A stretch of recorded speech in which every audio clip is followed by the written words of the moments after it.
Good morning. Machine input का topic हम लोग का चल रहा था। कल हम आपको शिफ्टिंग के बारे में बताए थे कि मशीन इनपुट के अंतर्गत जो प्रॉब्लम्स पूछे जाएंगे वो आपसे जो तीन तरह से प्रॉब्लम पूछे जाएंगे, या तो प्रॉब्लम शिफ्टिंग का होगा, या तो प्रॉब्लम अरेंजिंग का होगा, और या तो प्रॉब्लम मिसलेनियस होगा। ठीक है, तो अभी हम जो है शिफ्टिंग के बारे में कल डिस्कशन करें हैं। आज हम आपको अरेंजिंग की प्रॉब्लम के बारे में बताते हैं। अरे शिफ्टिंग की प्रॉब्लम क्या थी कि जो भी एग्जाम्पल्स आपको गिवन होगा उसके नीचे लिखा रहेगा एज सो ऑन, मतलब हिंदी में आगे भी इसी तरह से समझ लेना शिफ्टिंग है। लेकिन अगर अरेंजिंग का प्रॉब्लम होगा, है ना, तो उसके नीचे लिखा रहेगा step 5 is the lost step, step 6 is the lost step. जो भी एग्जाम्पल देगा उसका अंतिम चरण है, ये लिखा रहेगा। अगर ऐसा लिखा रहे तो समझ लेना कि ये अरेंजिंग है। ठीक है, और ना भी लिखा रहेगा तो हम बता देंगे कि कैसे जानोगे कि ये शिफ्टिंग है कि अरेंजिंग है। तो अभी आज हम आपको अरेंजिंग का डिस्कशन करने वाले हैं।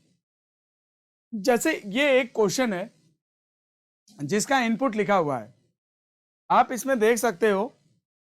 यहां पे इनपुट दिया है निर्देश। सबसे पहले क्वेश्चन शुरू होने से पहले एक निर्देश लिखा होगा।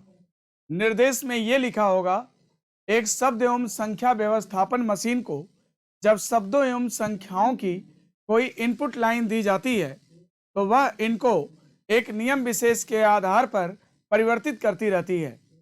एज इलिस्ट्रेटेड बिलो, जैसा कि आपको नीचे दिखाया गया है।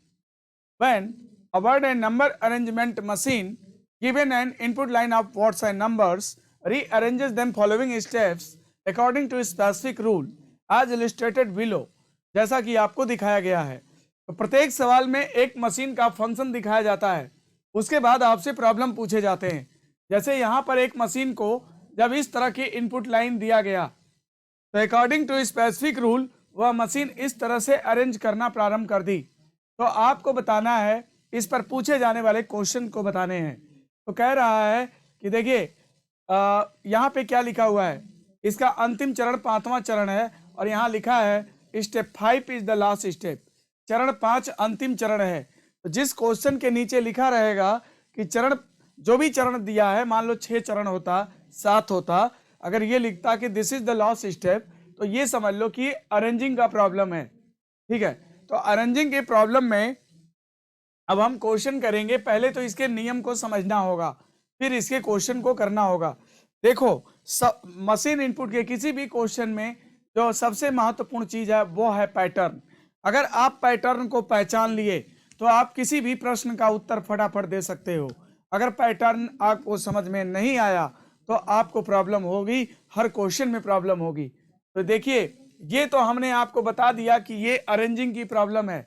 यहाँ लिखा भी है step 5 is the last step, चरण 5 अंतिम चरण है। तो चरण, इसको अब कैसे सॉल्व करेंगे, देखो।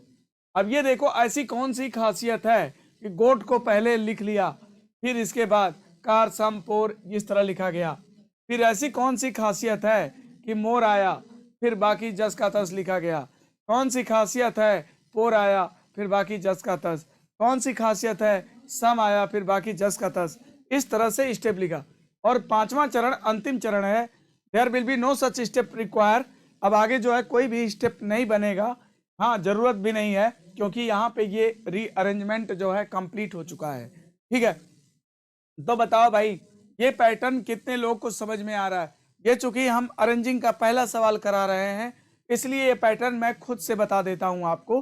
देखिए इसमें क्या होता है ना। इसमें जो 4 वर्ड है ना, जैसे आप ये देख सकते हो, जैसे इसमें कितने हैं, 4, इसमें कितने हैं, 4 लेटर है। इसमें कितने हैं, 4 लेटर है। इसमें कितने हैं, 4 लेटर है। और इसमें कितने हैं, 4 लेटर। ठीक, सबसे पहला काम कि किसी भी अरेंजिंग के सवाल में सबसे लास्ट वाला जो स्टेप रहेगा, पहले उस पर ध्यान देना। लास्ट वाले स्टेप में क्या देख रहे हो, ये देखो, ये 4 लेटर वाला वर्ड है, 4 लेटर वाला वर्ड है, 4 लेटर वाला वर्ड, 4 लेटर वाला वर्ड। फिर इसके बाद 3 लेटर 3 लेटर 3 लेटर 3 लेटर। यानी आपने क्या देखा कि 4 लेटर वाले वर्ड को सबसे पहले अरेंज किया गया है, इसके बाद 3 लेटर वाले वर्ड को अरेंज किया जाता है। ठीक है, तो आइए देखते हैं। अब ये बताइए, 4 लेटर वाला वर्ड है ना, कल मैंने आपको कुछ कॉन्सेप्ट बता रखे थे, जब अरेंजिंग का सवाल होगा तो उसके लिए ध्यान देना। या तो अल्फाबेटिकल असेंडिंग होगा, या तो अल्फाबेटिकल डिसेंडिंग होगा, या तो नंबर ऑफ लेटर के अकॉर्डिंग असेंडिंग और डिसेंडिंग होगा, या तो वॉवेल कॉन्सोनेंट के अकॉर्डिंग हो सकता है, असेंडिंग और डिसेंडिंग हो सकता है। हाँ, और अगर मान लो संख्याएं यूज की जाती हैं तो सबसे छोटी संख्याओं को पहले बड़ी को बाद में कर सकता है, बड़ी को पहले छोटी को बाद में कर सकता है, संख्याओं को गुणा करके फिर असेंडिंग डिसेंडिंग कर सकता है, संख्याओं को जोड़ करके असेंडिंग डिसेंडिंग कर सकता है, तमाम ऐसे कुछ नियम लगा सकता है। तो यहाँ पर देखिए, अगर अल्फाबेटिकल ऑर्डर में देखा जाए, इनकी शुरुआत यस से है, इनकी शुरुआत पी से है, इनकी शुरुआत यम से है, इनकी शुरुआत जी से है। तो सबसे पहले हम 4-4 लेटर वाले वर्ड को अरेंज करेंगे और बताओ इनमें पहला अक्षर जी है, यम है, पी है, यस है। तो बताओ अंग्रेजी वर्णमाला के क्रम में यस, पी, एम, जी में कौन सबसे पहले आता है? जी आता है। तो देखो इसने गोट को पहले क्या किया, यहाँ पे अरेंज कर लिया, गोट यहाँ अरेंज हो गया, ठीक है। और बाकी देखो जस का तस उतार दिया जाएगा, ये जस का तस आ गया, ये भी आपका जस का तस आ गया, और ये भी एज इट इज उतर गया, ये भी एज इट इज है, ये भी एज इट इज है, और ये भी एज इट इज है, और ये भी एज इट इज है। बाकी गोट को हमने पहले पोजीशन पर अरेंज कर दिया है, ठीक। अब इसके बाद आप देखोगे 4 लेटर वर्ड ये हैं, ये है और ये है, ठीक। इसमें यस है, इसमें पी है, इसमें यम है। अब बताओ, अब जो है गोट के बाद किसको आना चाहिए? यम को आना चाहिए अकॉर्डिंग टू अल्फाबेट ऑर्डर, है ना। तो देखो गोट के बाद जो है मोर को यहाँ अरेंज किया गया, बाकी एज इट इज आप देख सकते हो यहाँ पे उतारा गया है, एज इट इज यहाँ पे लिखा गया है, आप देख सकते हैं, ठीक है। यहाँ पे आप देख सकते हैं एज इट इज लिखा गया है ना। तो मोर को वहां कर दिया गया। अब इसके बाद 4 लेटर वर्ड ये है, 4 लेटर वर्ड ये है, इसमें यस, इसमें पी है। तो अब जो है अंग्रेजी वर्णमाला अकॉर्डिंग टू अल्फाबेट ऑर्डर कौन पहले आएगा? पी आएगा। यहाँ से पोर को उठा लिया है। अब यहाँ पर आप देख सकते हो पोर अरेंज हो गया, बाकी एज इट इज लिख दिया जाएगा। यहाँ पर आप देख सकते हैं कि एज इट इज लिखा जा रहा है, ठीक है। अब इसके बाद क्या होगा? अब इसके बाद जो है सम को उठाना है ना। तो आप देख सकते हो चौथे चरण में क्या हुआ कि यहाँ पर कार था तो उससे पहले सम को लाया गया, बाकी एज इट इज उतार दिया जाएगा, जो भी है उसको लिखा जाएगा, एज इट इज लिखा जाएगा, बाकी लिख दिया गया। अब इसके बाद भाई इसमें देखो 3-3 लेटर वर्ड बचे हुए हैं। अब इसमें अंग्रेजी वर्णमाला अकॉर्डिंग टू अल्फाबेट ऑर्डर कौन सबसे पहले आएगा? बी, टी, टी, सी में बी आएगा। तो अब बी को अरेंज करने की बात है। ये आप देख सकते हो अरेंज है, ये सारी चीज़ें अरेंज हो चुकी हैं।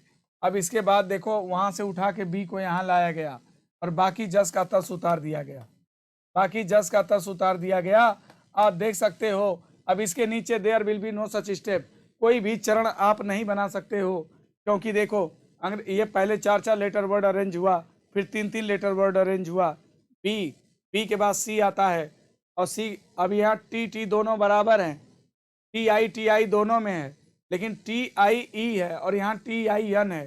तो TIE जो होता है TIN से पहले होता है। तो ये यहाँ पे अरेंजमेंट जो है कंप्लीट हो गया है। अब इसके आगे हम नहीं बना सकते हैं, ठीक है। अब हमें प्रश्नों का उत्तर देना है, इसीलिए यहाँ पे लिखा गया है चरण 5 अंतिम चरण है। तो जो भी आपको समय लगेगा बस इसको समझने में लगेगा। जैसे आपने इसको समझ लिया, आपने लॉजिक समझ लिया है। क्या समझा भाई? कि सबसे पहले 4 लेटर वर्ड को अरेंज किया जाएगा, इसके बाद 3 लेटर वर्ड को अरेंज किया जाएगा, और जो अरेंजमेंट किया जा रहा है वो अकॉर्डिंग टू अल्फाबेट ऑर्डर किया जा रहा है, ठीक है। अब हम इनके प्रश्नों का उत्तर देंगे। तो आइए अब प्रश्न पे चलते हैं।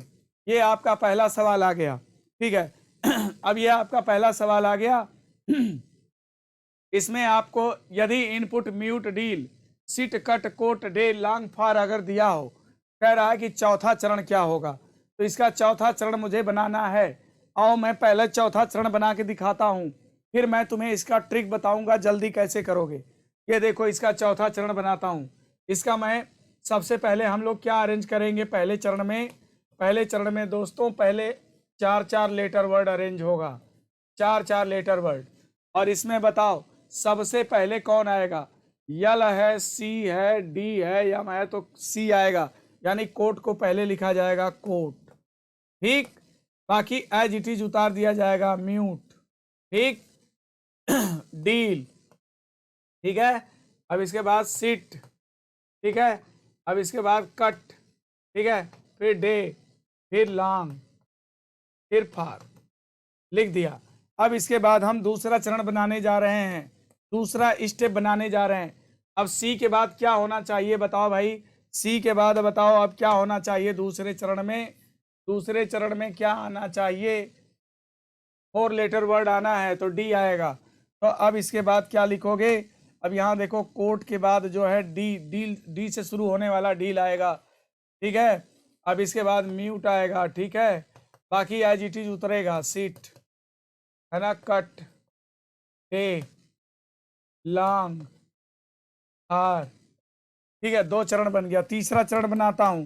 तीसरे चरण में भाई क्या आएगा? अब ये देख सकते हो यहाँ म्यूट तक तो हो चुका है, अब यहाँ लॉन्ग है ना।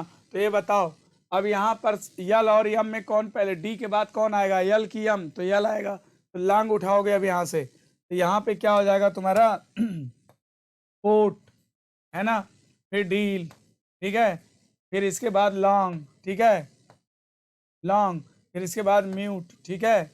और बाकी एज इट इज, जस का तस आप उतार दोगे, ठीक है, जस का तस उतार दोगे। ओके, उतार दिया।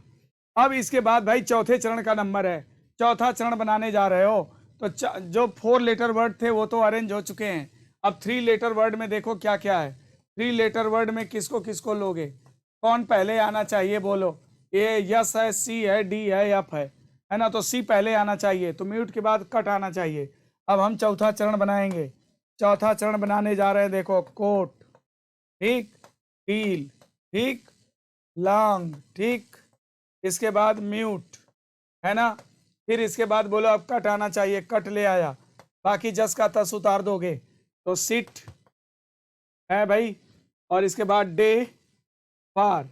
ये तुम्हारा चौथा चरण बन गया, और यही तुम्हारा आंसर हो जाएगा। विकल्प दिया रहेगा, जिस विकल्प में coat, deal, long, mute, cut, sit, day, far लिखा होगा वही तुम्हारा आंसर हो जाएगा। दोस्तों एक चीज और करना, ये देखो इसमें आपका समय थोड़ा ज्यादा लग रहा है। मैं आपको अब एक तरीका बताता हूं जिससे और भी जल्दी आप कर सकते हो। अगर आपको मैं एक ट्रिक बताता हूं जल्दी कैसे कर पाओगे, और यहीं पे बता देता हूं, ठीक है। अभी आप इसको क्या है कि भूल जाओ। अब चलो फिर वहां पे क्वेश्चन पे चलते हैं। क्वेश्चन क्या बोलता है? क्वेश्चन में भाई क्या बोलता है जरा देखो। क्वेश्चन में कहता है कि यदि इनपुट ऐसा हो तो चौथा चरण क्या होगा। तो देखो जो पहला चरण बनाओगे उसमें सबसे पहले किसको? 4 लेटर वर्ड ले आओगे। 4 लेटर वर्ड में किसको लाओगे? अल्फाबेट ऑर्डर में लाओगे। सबसे पहले कौन जाएगा? कोट। तो कोट जाएगा तो कोट पे लिखो एक। एक का मतलब हुआ पहला चरण, ठीक। तो कोट हो गया। अब बाकी सब एज इट इज उतरेगा। Mute, deal, sit, cut, day, long, far उतर जाएगा। अब सी के बाद फिर क्या आएगा? डील आएगा। तो यहाँ पे लिख दो 2, यानी दूसरा चरण जो बनाओगे उसमें तुम्हारा कोट के बाद डील रहेगा। तब इसके बाद mute, sit, cut, day, long, far आ जाएगा, ठीक है। जब तीसरा चरण बनाओगे तो भैया डी के बाद फिर ये तीसरे चरण में तुम्हारा लॉन्ग आ जाएगा। तो तुम्हारा बनेगा कोट, डील, लॉन्ग, म्यूट, है ना। तो चारों तुम्हारे 4 लेटर वर्ड अरेंज हो जाएंगे, है ना। फिर इसके बाद सिट, कट, डे, फार ऐसे आ जाएगा। फिर इसके बाद जो तुम्हारा चौथा चरण बनेगा उसमें सिट से पहले कट आएगा, है ना। चौथे चरण में आप इसको ले आओगे, और इस प्रकार आपका पूरा ये आंसर आ गया। कैसे? अब नंबर वाइज हम लिख देते हैं। देखो अब हम अंतिम चरण लिख रहे हैं। जो पहला चरण बना होगा उसमें कोट सबसे पहले लिखा गया होगा, कोट, ठीक। जो दूसरा चरण बना होगा उसके बाद फिर डील यहाँ आया होगा, ठीक है। तीसरे चरण में क्या हुआ होगा कि लॉन्ग आया होगा, ठीक है। और जब लॉन्ग आया होगा तो भाई बाकी तो एज इट इज लिख रहे थे ना। पहले तुमने क्या किया? कोट को लाया, तो कोट के बाद म्यूट था।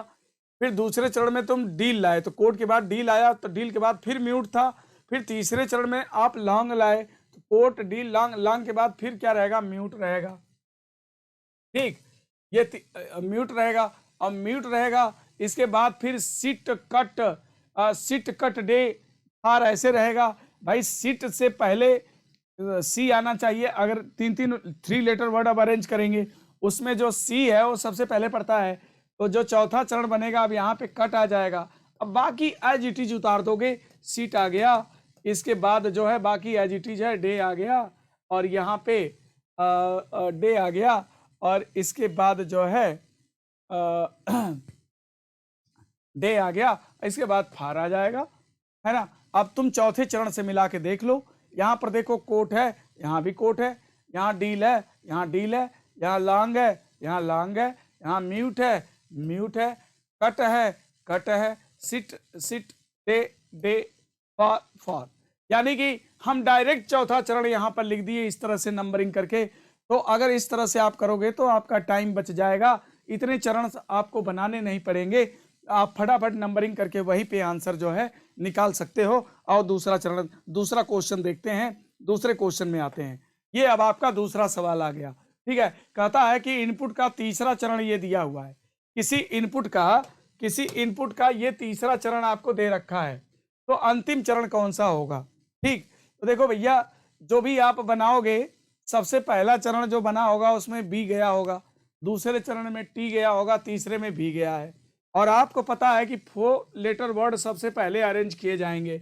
अब जो तुम्हारा चरण बनने वाला है, जो चौथा चरण बनेगा उसमें जील अब आपका आ जाएगा। अब बाकी वाइट के बाद जील आ जाएगा, उसके बाद बाकी नट पाट कार टीन सब ऐसे रहेंगे, ठीक है। अब इसके बाद जो पांचवा चरण बनाओगे, अब जील के बाद क्या रहेगा, अब भाई चौथा चरण जो बनेगा, चौथे में आप वाइट के बाद जील लिखोगे, यहाँ पे जील आ जाएगा, फिर बाकी जस के तस रहेंगे, नट रहेगा, पॉट रहेगा, कार रहेगा, टीन रहेगा। अब पांचवा चरण जो बनाओगे ना, तो उसमें सबसे पहले तो सी आएगा ना, यन, देखो 3 लेटर वर्ड ये है, इसमें सी सबसे पहले आएगा, तो जो पांचवा चरण बनेगा उसमें सी आ जाएगा। और सी के बाद क्या आएगा, नट रहेगा, फिर पॉट रहेगा, पॉट के बाद टीन रहेगा, तो यन के बाद ही पी आता है और पी के बाद ही टी आता है, यानी 5 चरण इसका बनेगा। इसमें तुम्हारा आंसर क्या होगा, बी, है ना। इसमें आंसर क्या होगा, बी। अगर तुम देखना चाहते हो 5 ही चरण इसका बनेगा, अगर देखना चाहते हो तो मैं तुम्हें करके भी दिखा सकता हूं, करके भी दिखा देता हूं, आप देख लो। ये हम पहले हटा दे फटाफट, अब अभी हम आपको दिखा देते हैं, करके भी दिखा देते हैं। आप इसका देख लो, अभी हम आपको प्रैक्टिकली करके दिखा देते हैं। अब इसका चौथा चरण जब बनाओगे भैया, तो यहाँ बेंड, टेक और ये वाइट, वाइट के बाद क्या लाओगे, जील को लाओगे ना, क्योंकि 4 लेटर वर्ड पहले आने हैं, जील लाओगे और बाकी जस का तस लिखोगे, नट लिखोगे, पॉट लिखोगे, कार लिखोगे, टीन लिखोगे, है ना भैया। अब इसके बाद पांचवा चरण बनाओगे, जब पांचवा चरण बनाओगे तो ये सब तो अपनी जगह पे ही रहेंगे, ये सब तो अपनी जगह पर ही रहेंगे। अब इसके बाद क्या, 3 लेटर वर्ड में कौन पहले आएगा, बोलो, कार आएगा, तो कार ले आओ यहाँ पे। इसके बाद क्या आएगा, नट आएगा, फिर क्या आएगा, पॉट आएगा, फिर क्या आएगा, टीन आएगा। तो आपको तो पता है ना यार कि एन पी टी ये सब अरेंज हो गया। यहां पर ये कंप्लीट हो गया, इसके नीचे there will be no such step, कोई भी चरण नहीं होगा, यानी कि तुम्हारा आंसर क्या हो जाएगा, बी, है ना। वो चीज हमने वही डायरेक्ट कर दिया था, है ना, तब भी आंसर आ गया था। और अब अगले सवाल पे चलते हैं। ये तुम्हारे सामने अगला सवाल आ गया, कहता है कि यदि input ask not feel take opt sell dark then हो तो अंतिम चरण कौन सा होगा। इसका अंतिम चरण पूछ रहा है। अब इसमें सबसे पहले क्या करेंगे, 4 लेटर वर्ड को अरेंज करेंगे। तो 4 लेटर वर्ड को पहले मार्क करो, ये है, और क्या है भाई, ये है, और क्या भाई, ये है, ए है। ये बताओ सबसे पहले क्या आएगा, जब पहला चरण बनाओगे उसमें सबसे पहले किसको लेके जाओगे, 4 अक्षर वालों में डी को लेके जाओगे, यहाँ एक लिख दो। तो डी के बाद क्या रहेगा, आस्क रहेगा, बाकी जस का तस उतरेगा, बाकी जस का तस उतरेगा ना, तो आस्क नॉट रहेंगे। उसके बाद तो डी के बाद फिर क्या लाओगे, फिर क्या लाओगे, डी ई एफ, है ना। तो ये तो टी है। अब फिर इसके बाद दूसरे नंबर पे दूसरे चरण में फील आ जाएगा, तो डार्क फील, फिर बाकी जस का तस, आस्क नॉट, है ना, टास्क ऑप्ट सेल डेन, ऐसे रहेंगे। फिर इसके बाद भाई तीसरा चरण जब बनाओगे ना, तो टी से पहले यस आता है, तो ये सेल उठा ले जाओगे, तो डार्क फील सेल, फिर ask not task opt then, ऐसे रहेंगे, है ना। फिर इसके बाद चौथा चरण जब बनाओगे तो देखो फिर चौथा चरण जब बनाओगे तो टास्क को भी उठा ले जाओगे, है ना। तो तुम्हारा हो जाएगा डार्क, हील, सेल, टास्क, है ना। इसके बाद 3 लेटर वर्ड आ जाएगा आस्क, नॉट, ऑप्ट, डेन, है ना। तो चौथा चरण हो गया। अब इसके बाद 5वें चरण में 3 लेटर वर्ड को अरेंज किया जाएगा। 3 लेटर वर्ड में ये सब रहेंगे, ठीक है, एज इट इज उतरे रहेंगे। ये चारों जब अरेंज हो जाएंगे इसके बाद ये लोग रहेंगे। तो इनमें सबसे पहले नीले वाले में बताओ सबसे पहले कौन आएगा? ए रहेगा, है ना। सबसे पहले ए रहेगा। तो तुम भैया ए को ला नहीं रहे हो, क्योंकि डार्क के बाद फील, फील के बाद सेल, सेल के बाद टास्क, और टास्क के बाद आस्क अपने आप ही रहेगा। तो ये तो अपने आप ही अरेंज रहेगा। अब उसके बाद बताओ कि 5वें चरण में किसको लेके जाओगे? 5वें चरण में तुम किसको लेके जाओगे? नॉट, ऑप्ट, डेन में किसको लेके जाओगे? डेन को लेके जाओगे। ये 5वें चरण में तुम्हारा डेन चला जाएगा, है ना। डेन चला जाएगा तो नॉट के बाद आस्क के बाद डेन हो जाएगा, फिर नॉट, ऑप्ट हो जाएगा, है ना। और वो वहीं पर अरेंज हो जाएगा, यानी 5वें चरण में अरेंज हो जाएगा। इस सवाल का भी आंसर क्या दोगे? 5 दोगे, ठीक है। अगर हम आपको करके भी दिखाएंगे ना तो भी आंसर यही आएगा, है ना। आंसर यही आएगा। तो डायरेक्ट हमने यहीं पे कर दिया, आंसर 5 आ गया, है ना भाई। आ रहा है ना सबको समझ में? अब इसके बाद आओ अगले सवाल में चलते हैं।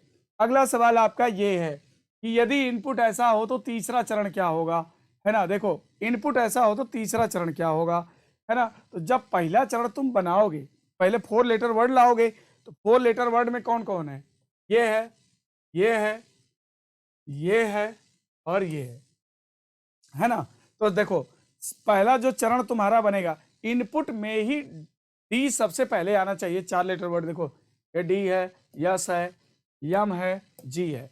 तो इसमें जो है डी सबसे पहले आना चाहिए, तो डी ही सबसे पहले होना चाहिए, है ना। इन चारों में डी सबसे पहले होना चाहिए।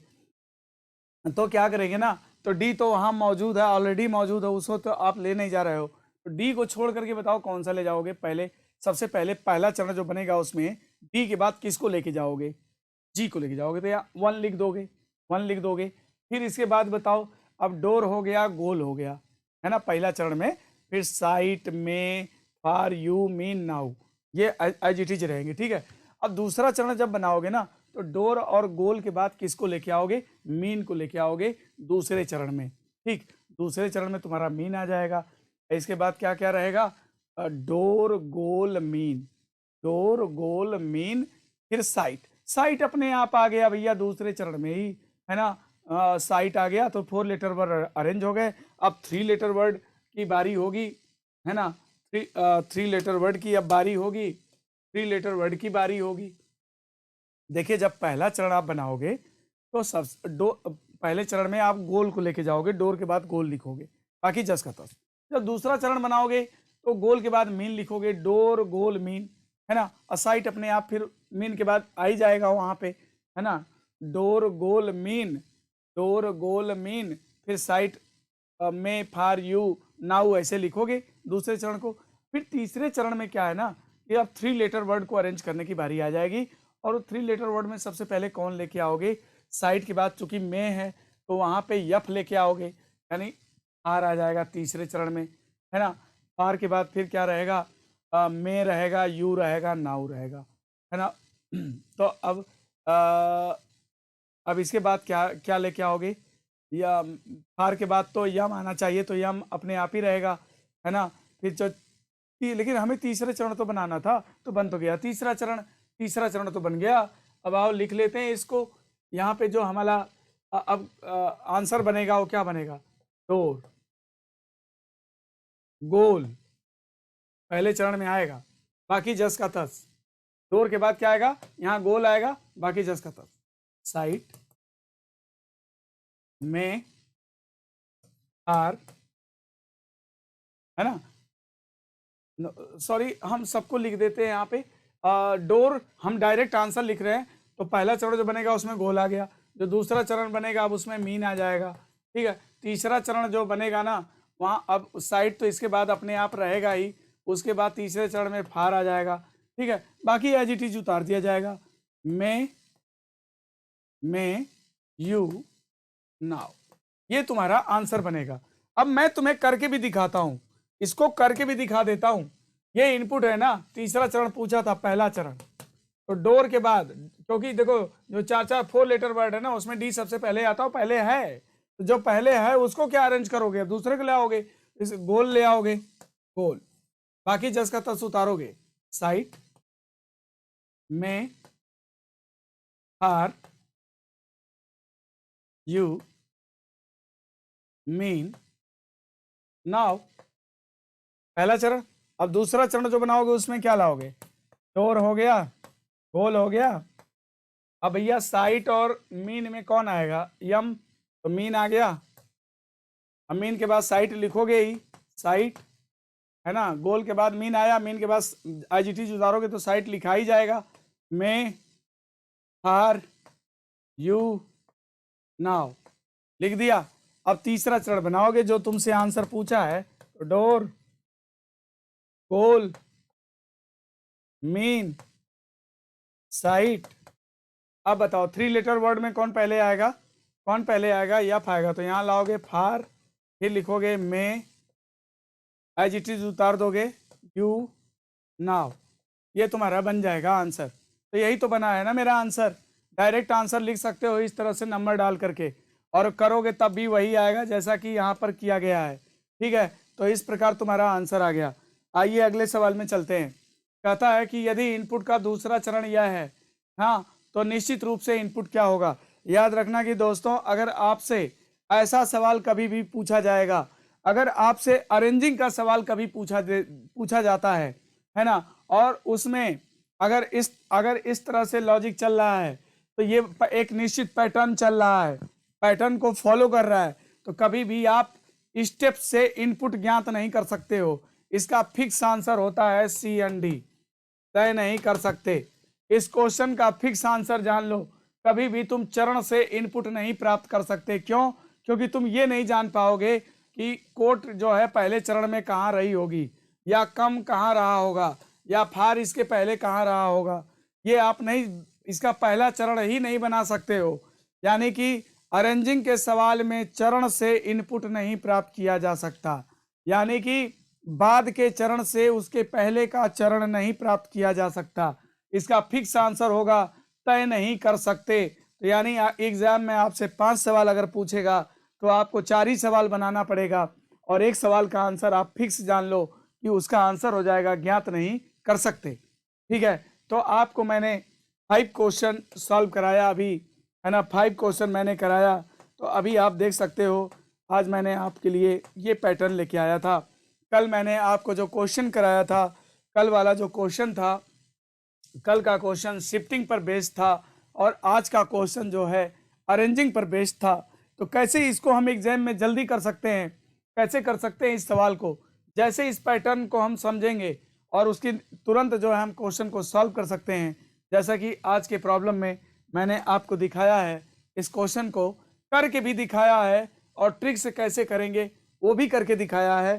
फिर दूसरा क्वेश्चन करवाया, फिर ये आपका तीसरा क्वेश्चन हुआ, फिर ये आपका चौथा सवाल हुआ, और फिर ये 5वां सवाल जिसका आंसर है, फिक्स आंसर है, तय नहीं कर सकते।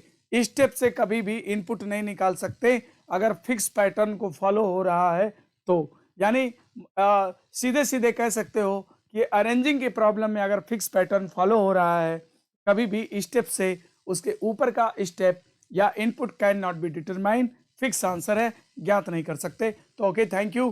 कल मैं आपको दूसरा प्रॉब्लम कराऊंगा। अभी कल शिफ्टिंग, अरेंजिंग, 2 टाइप्स मैंने आपको बताया, इसके बाद नेक्स्ट कल। Okay, thank you.